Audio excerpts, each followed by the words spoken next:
Hello, beautiful listener. Today we have a story of an aging dog, loyalty and dangerous games with clever twists that only the Grimm brothers could imagine. So, grab a cuppa, get comfy, and get ready for Old Sultan by the Brothers Grimm. A shepherd had a faithful dog called Sultan who was grown very old and had lost all his teeth. And one day, when the shepherd and his wife were standing together before the house, the shepherd said, "I will shoot Old Sultan tomorrow morning, for he is of no use now." But his wife said, "Pray let the poor faithful creature live. He has served us well a great many years, and we ought to give him a livelihood for the rest of his days." "But what can we do with him?" said the shepherd. "He has not a tooth in his head, and the thieves don't care for him at all. To be sure, he has served us, but then he did it to earn his livelihood. Tomorrow shall be his last day. Depend upon it."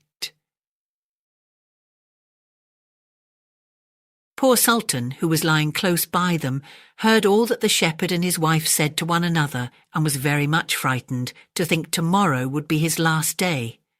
So in the evening he went to his good friend the wolf, who lived in the wood, and told him all his sorrows and how his master meant to kill him in the morning.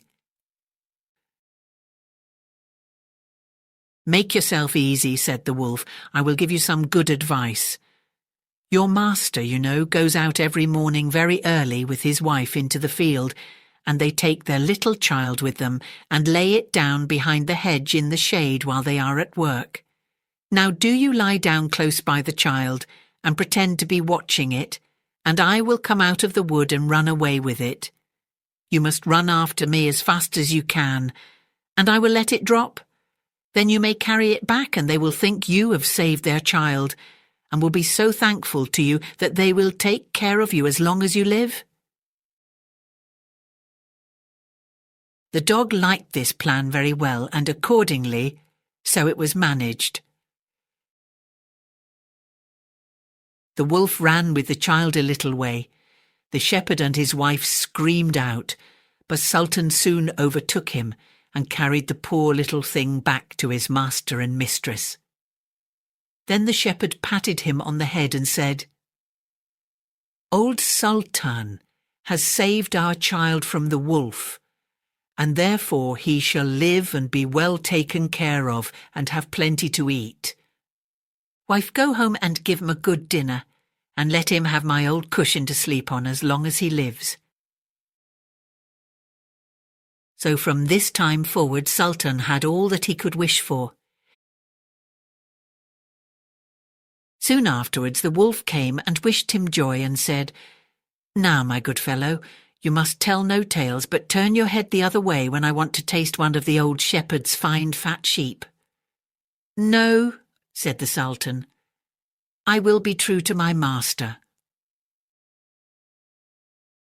However, the wolf thought he was in joke and came one night to get a dainty morsel. But Sultan had told his master what the wolf meant to do, so he laid wait for him behind the barn door, and when the wolf was busy looking out for a good fat sheep, he had a stout cudgel laid about his back that combed his locks for him finely. Then the wolf was very angry and called Sultan an old rogue and swore he would have his revenge. So the next morning the wolf sent the boar to challenge Sultan to come into the wood to fight the matter.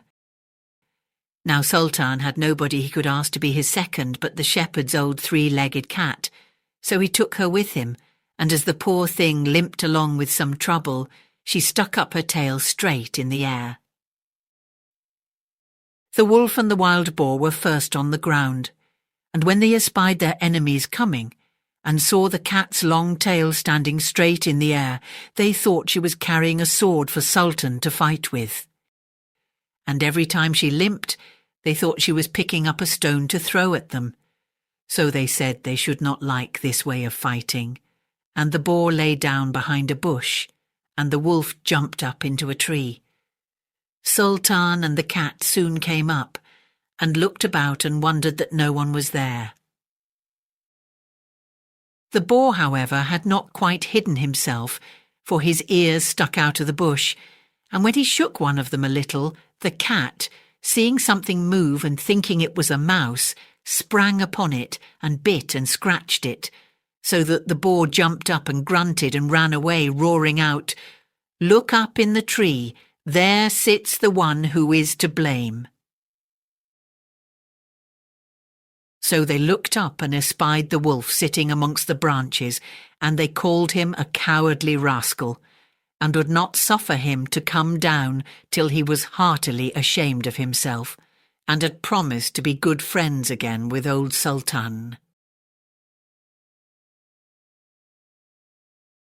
Thank you for listening. I do hope that you enjoyed this story. And if you did, please hit that subscribe button to get more stories delivered straight to your feed. And don't forget to come back soon for another terrific tale.